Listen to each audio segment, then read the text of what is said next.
ஈரோடு இடைத்தேர்தலில் நீங்க பெரியார சொல்லி வாக்கு கேட்பீங்களா, இல்ல காந்தி நோட்டை கொடுத்து வாக்கு கேட்பீங்களா அப்படின்ற மாதிரியான ஒரு வாதம் தொடர்ச்சியா பேசிட்டே இருக்காரு. அதை எப்படி சார் பாக்குறீங்க? நான் இங்கேயே பேசிட்டேன் பதில். பெரியாரை சொல்லாததே நாங்கள் எப்பொழுதும் கிடையாது. நாங்கள் தான் எப்பயுமே சொல்றது பெரியார், அண்ணா, கலைஞர் வழியில் நடக்கிற ஆட்சி தான் இந்த திராவிட மாடல் ஆட்சி என்று தமிழக முதலமைச்சர் பல இடங்களிலே பல நேரங்களிலே சொல்லி இருக்கிறார். ஆகவே இது ஏதோ இன்னைக்கு புதுசா எங்கேயுமே ஆள் இல்லாத ஆள்லாம் பேசுறதுக்கெல்லாம் அங்கே பதில் சொல்ல வேண்டிய அவசியம் இல்லை. அது அவருக்கே மனசாட்சியோட சிந்திச்சா தெரியும். அதை அவர் சிந்திக்காம, அதுவும் குறிப்பா டூப்ளிகேட் போட்டோவை எடுத்து அனௌன்ஸ் பண்ணி நான் தான் பிரபாகரனுக்கு அவருக்கே பெரியாரை பற்றி எந்த அளவிற்கு சிறப்பாக பேசியிருக்கிறார் என்பதெல்லாம் பத்திரிகையாளர்கள் உங்களுக்கு தெரியாதது அல்ல.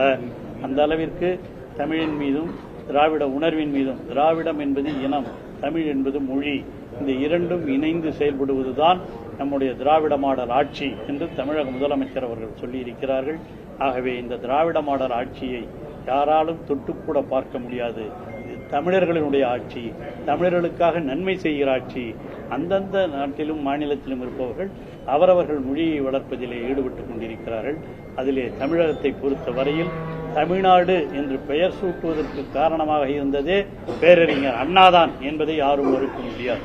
அந்த அடிப்படையிலே இந்த தமிழ் மொழிக்காக என்றும் குரல் கொடுத்துக் கொண்டிருக்கிற, என்றும் உயிரை கொடுத்துக் கொண்டிருக்கிற, இந்த இந்தி நுழையக்கூடாது, தமிழ் மொழி காக்கப்பட வேண்டும் என்பதற்காகத்தான் பல்வேறு இளைஞர்களாக இருக்கிறது பொழுது கூட பல பேர் உயிர் நீத்ததை அறிவீர்கள். அந்த நினைவு நாளைத்தான் 25ஆம் தேதியும் நாம் கொண்டாடவிருக்கிறோம். ஆகவே யாரோ சொல்றதுக்கெல்லாம் பதில் சொல்லி அவர் என்ன நினைக்கிறார், இந்த மாதிரி எதனா பேசினாவது நம்ம பேர் டிவிலாம் வராதா, நீங்கெல்லாம் எல்லாம் போட மாட்டீங்களா என்ற அடிப்படையிலே செய்யப்படுகிற ஒரு பிரச்சார உக்தி தானே தவிர அவருக்கு பெரியார் மீது திராவிட முன்னேற்ற கழகத்திற்கு எந்த விதமான எந்த காலத்திலும் அவர் மீது விருப்பம் வராது. எப்பொழுதும் பெரியார் வழியில், அண்ணா வழியில், கலைஞர் வழியில் நடப்பதுதான் இந்த ஆட்சி என்பதை யாரும் மறுக்க முடியாது.